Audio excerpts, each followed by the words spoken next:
Wow. 2025 is starting off with a bang in Canadian politics, huh? Talk about a plot twist. I guess nobody had Prime Minister Resigns on their bingo card for January, right? Definitely not how I expected things to go, that's for sure.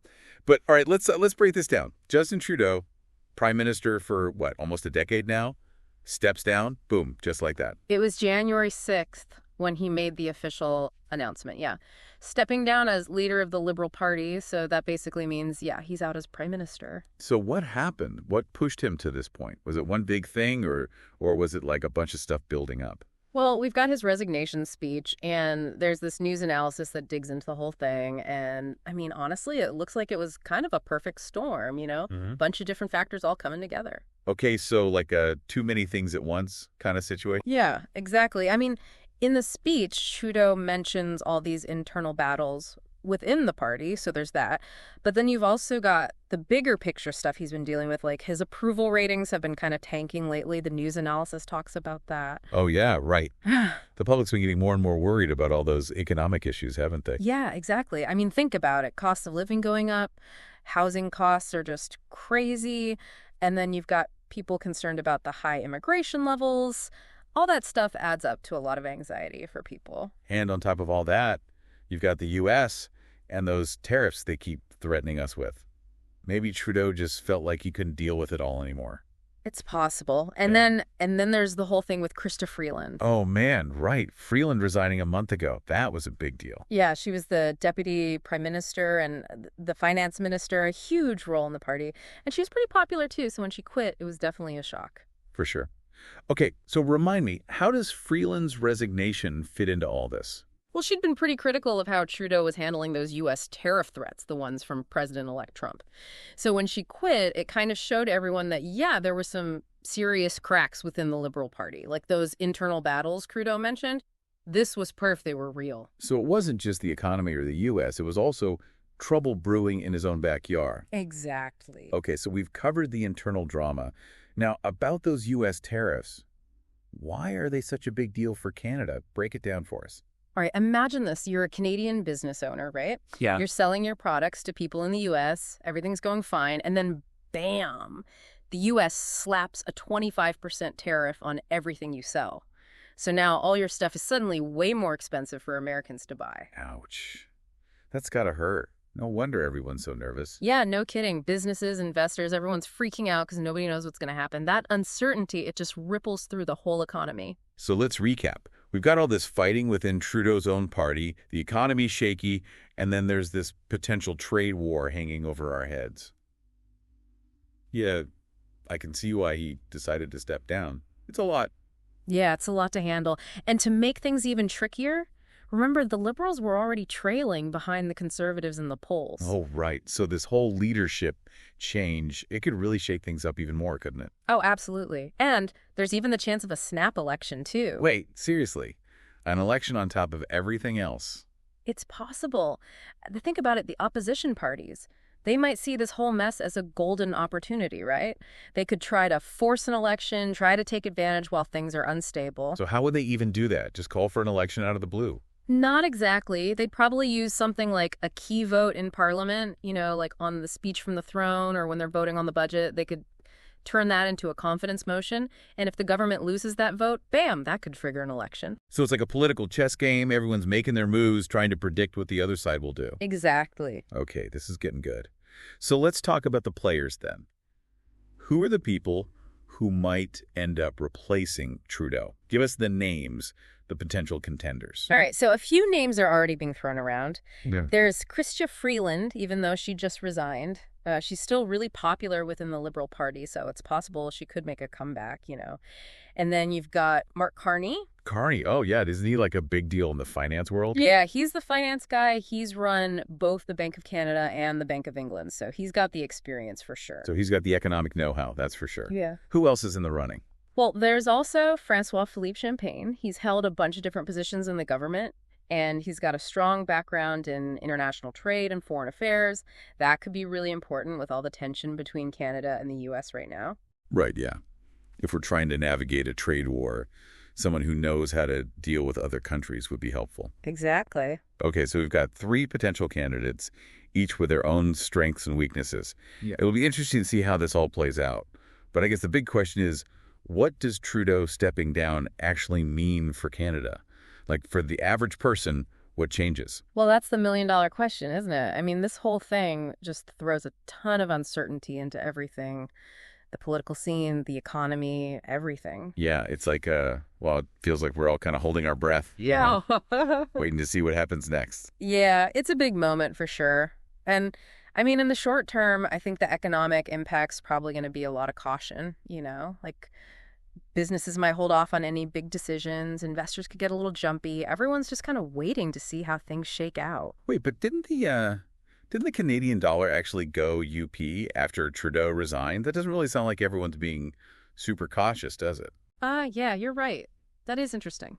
See, sometimes the markets do these weird things right after something big happens. It doesn't always make sense right away. I mean, it could be like a short-term thing.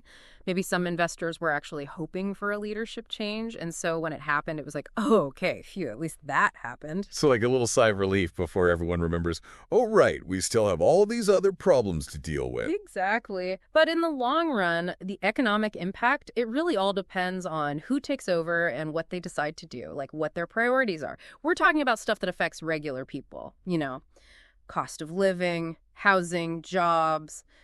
All that's going to be super important. Well, yeah, I mean, those were already huge issues even before Trudeau resigned. So what's the answer? Like, what should the next prime minister, what should they focus on fixing first?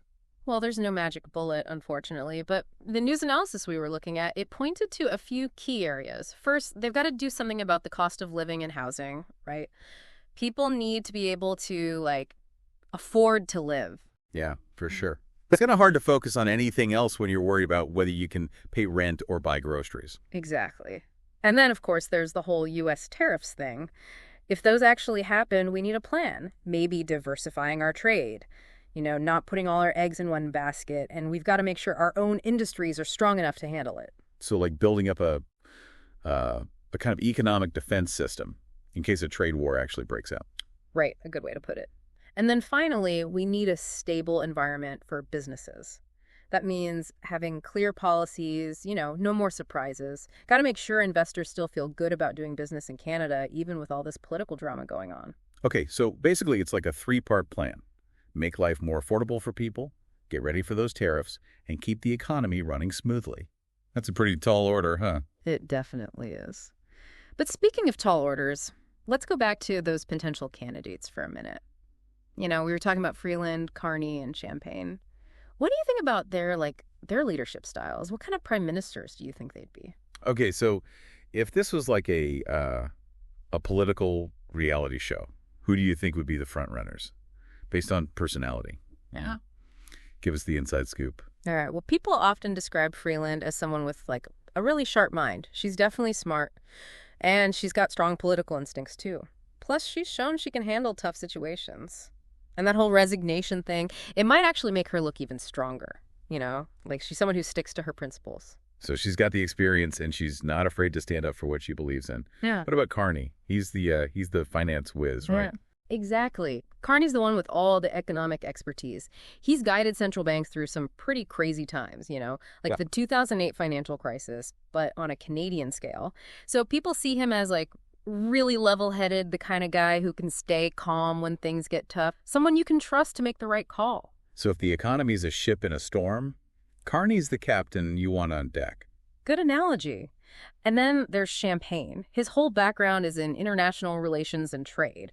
He's all about diplomacy, negotiations, finding ways to get everyone on the same page. And that's got to be super valuable right now with everything so tense between Canada and the U.S. So he's like the guy you call in when everyone's about to start throwing punches to calm things down and make sure nobody does anything stupid. Yeah, exactly. He's really good at standing up for Canadian interests, but he does it in a way that's more about collaboration, not confrontation. Okay, so we've got our tough but principled leader, we've got our economic rock star, and then we've got our master diplomat. It's going to be interesting to see who comes out on top. But beyond the whole leadership race thing, there's one relationship we haven't really talked about yet, Canada, the U.S. How does all this, Trudeau resigning and everything, how does that affect things with our neighbors down south. Oh, that's a great point. It's a super important relationship, and it's already pretty strained. Whoever becomes the next prime minister, they're going to have to walk a really fine line there.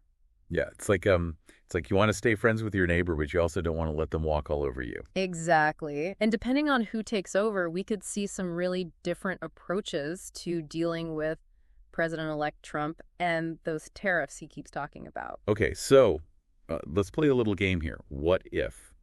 What if each of these candidates, Freeland, Carney, Champagne, they become prime minister and they've got to deal with President-elect Trump and those tariffs?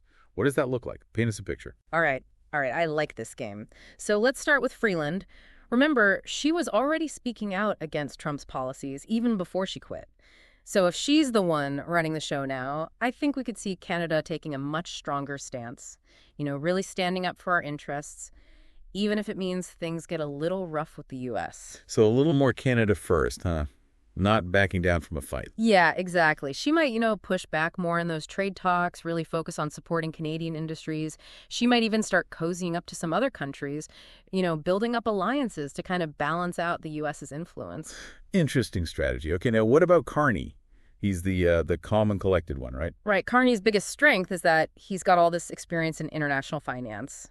So he'd probably try a more diplomatic approach. He's got all these connections around the world, so he might try to use those to smooth things over, find some common ground on the economic stuff, maybe even negotiate a better deal on those tariffs. So less about fighting and more about finding a compromise everyone can live with. Exactly. He'd probably emphasize how closely connected our economies are, how it benefits both sides to work together, that kind of thing. Makes sense. Okay, last one, Champagne. He's our diplomacy guru, right? Right. Champagne, I think he might go for something more creative, like building bridges, He could focus on making those existing trade partnerships even stronger, maybe finding some new areas where we can work together. And he'd definitely play up the whole shared history and values thing between Canada and the U.S. So reminding everyone that we've been friends for a long time, and maybe we should act like it. Exactly. He'd probably really emphasize that special relationship, trying to find areas where we can actually get stuff done together, even if we disagree on other things. Okay, so 3 very different approaches. But no matter who ends up as prime minister, it sounds like dealing with the U.S. is going to be a huge part of their job. Oh, absolutely. It's a make or break relationship, that's for sure. Yeah. And it's not just tea about trade and tariffs either, There's security, environmental policy, even cultural stuff. It all gets tied together. It's complicated. Well, on that note, I think we've covered a lot of ground today. We've gone deep on Trudeau's resignation, talked about the economic fallout, the potential candidates, the whole U.S. situation. Mm-hmm. So as we wrap up this deep dive, what's the key takeaway for our listeners? What should they keep an eye on as this whole thing unfolds? I think the biggest thing is just to stay informed, Pay attention to the leadership race, see what kind of policies they're talking about, keep an eye on the economy, how things are changing, and definitely watch how this relationship with the U.S. develops. It's a turning point for Canada, and the choices we make now, they're going to have a big impact down the road. It's kind of like we're all standing at the beginning of a whole new chapter, but we don't know what the story's going to be yet. That's a great way to put it. Yeah, there's a lot of uncertainty, for sure, but there's also, a chance for change, for doing things differently. It's an exciting time, in a way. Well said. And on that note, we'll leave you with one final thought to chew on. What qualities and policies will be most important for the next prime minister to have, considering all the stuff we've talked about today? It's a question worth thinking about as we all watch this next chapter in Canadian history unfold. Thanks for joining us for this deep dive, and we'll be back soon to explore more fascinating developments. Until then, stay curious.